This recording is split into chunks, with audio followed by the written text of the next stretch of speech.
Minha gente querida, estamos de volta, graças a Deus. Depois de um lindo Natal, muitas alegrias, voltamos e começamos com o livro Espiritualidade e Vida, de Haroldo Dutra Dias. É uma frase curta, simples e muito importante. É preciso conciliar resiliência e atitude. Resiliência é a nossa capacidade, a nossa resistência, a nossa superação de obstáculos. E a atitude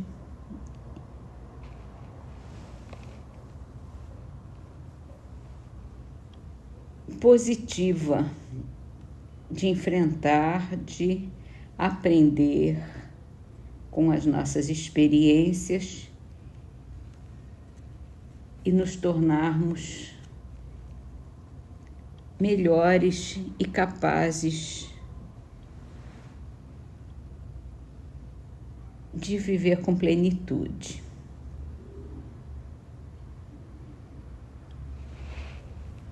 No Livro dos Espíritos, nós vamos começar um novo capítulo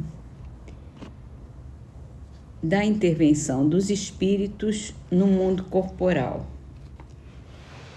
E o primeiro item chama-se faculdade que os espíritos têm para penetrar os nossos pensamentos. Primeira pergunta desse capítulo. Os espíritos veem tudo o que fazemos?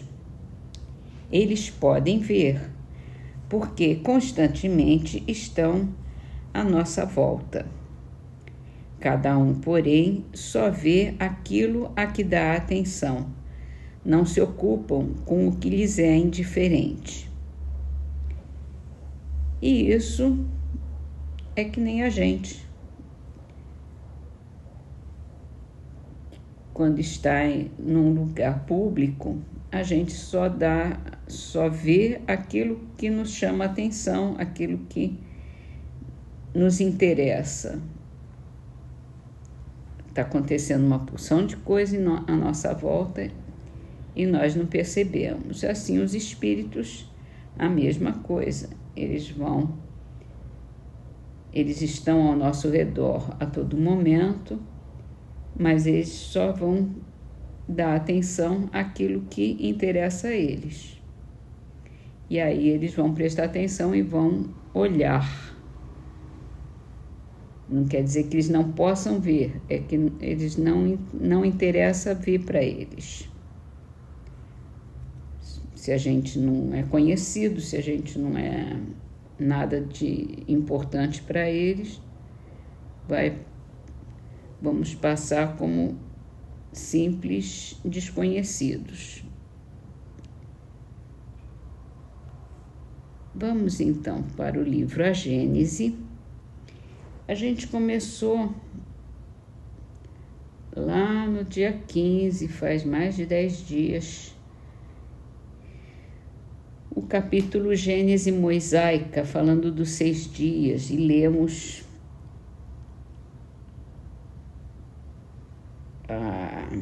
o capítulo 1 da Gênese,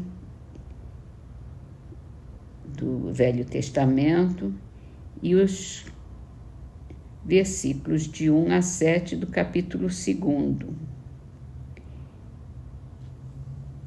E aí começou o capítulo dizendo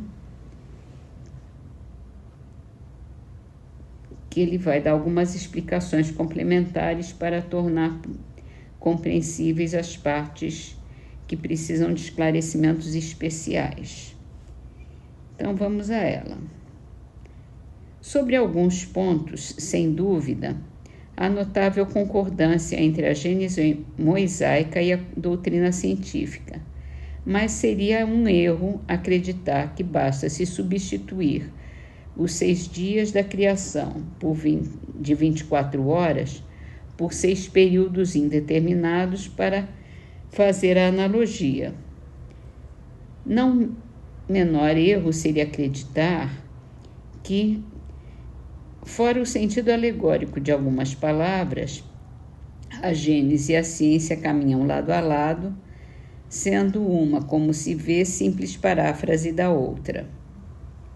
Em primeiro lugar, notemos, como já se disse, que é inteiramente arbitrário o número de 6 períodos geológicos, pois que se eleva a mais de 25 o das formações bem caracterizadas, número que, além disso, apenas determina as grandes fases gerais.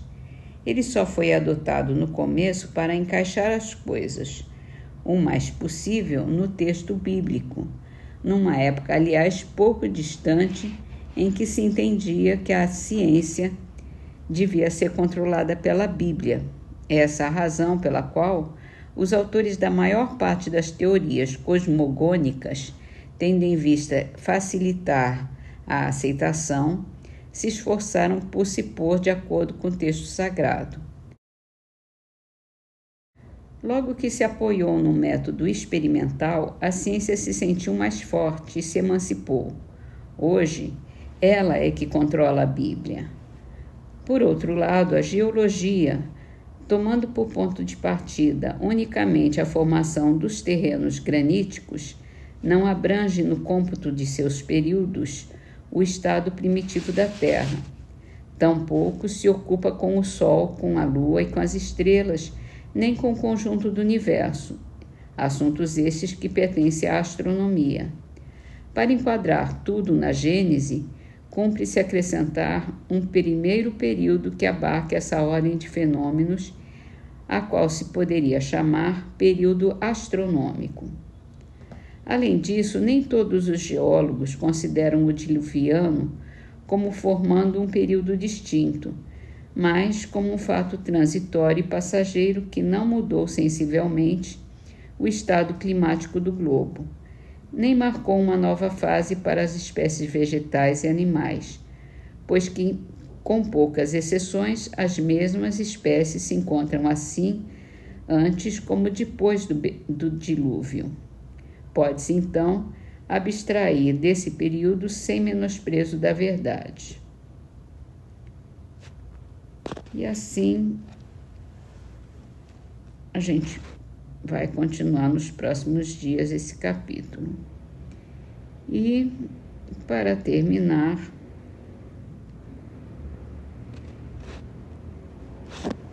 o livro Orvalho de Luz, com as nossas trovinhas, boas trovas, e essa com o nome de Reflexões, é de Lobo da Costa. Escola é a vida, lições são teus dias quanto os meus. O tempo é o mestre efetivo, o programa vem de Deus.